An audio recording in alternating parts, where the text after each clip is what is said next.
Tout, tout, tout.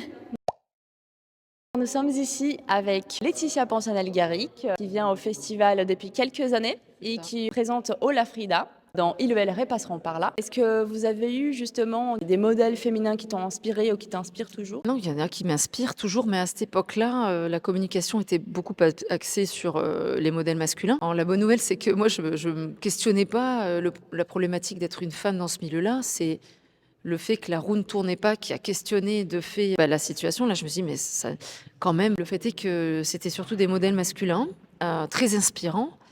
Et puis par la suite, quelques modèles féminins, mais plutôt du répertoire classique, parce qu'encore une fois, il y avait vraiment peu de compositrices, quoi. Il y en avait quelques-unes dans le cinéma, mais très peu.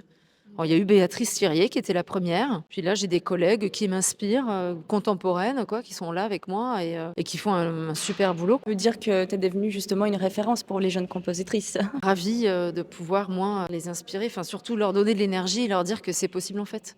Effectivement, d'avoir des personnes au-dessus, des enseignants, mais on est visibilisé depuis peu, donc en fait, finalement, c'est maintenant que je vois les conséquences.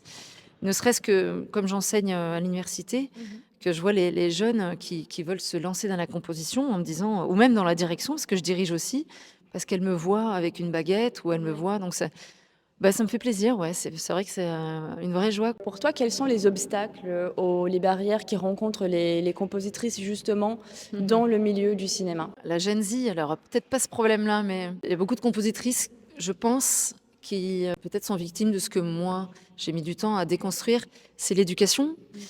Notre éducation à être polie, à se dire que par le boulot, on va nous embaucher, à attendre notre tour parce qu'on veut pas s'imposer, tout ça, tout ce qu'on nous a pas montré, on nous a pas donné l'autorisation de peur d'être trop dynamique ou trop grande gueule. Mais c'est la vérité, c'est notre éducation et c'est ce qui fait que moi j'ai été trop longtemps passive.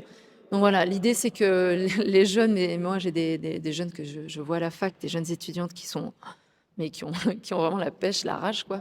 Elles n'auront pas ce problème-là. Mais toutes celles qui sont un peu après, qui ont la trentaine, il faut y aller. C'est vraiment notre éducation qui nous bloque un peu et il faut oser, il faut vraiment, parler et s'imposer aussi un petit peu, ça c'est difficile, hein. Qu'est-ce que tu penses qu'on pourrait faire pour mettre en avant, pour mettre en lumière les compositrices? Hélas, on a, je crois, besoin d'exister par notre visage, par ce genre de petites interviews. En fait, c'est les grands projets qui nous emmènent. Quand on voit la réputation de certains compositeurs, c'est parce qu'ils ont fait partie d'une grande aventure. Et n'empêche que les gros budgets, pour l'instant, sont peu confiés aux compositrices. Mais c'est la même chose pour les réalisatrices, hein. De toute façon, ce sujet-là, c'est un combat encore chaud, hein. Ça, c'est chaud.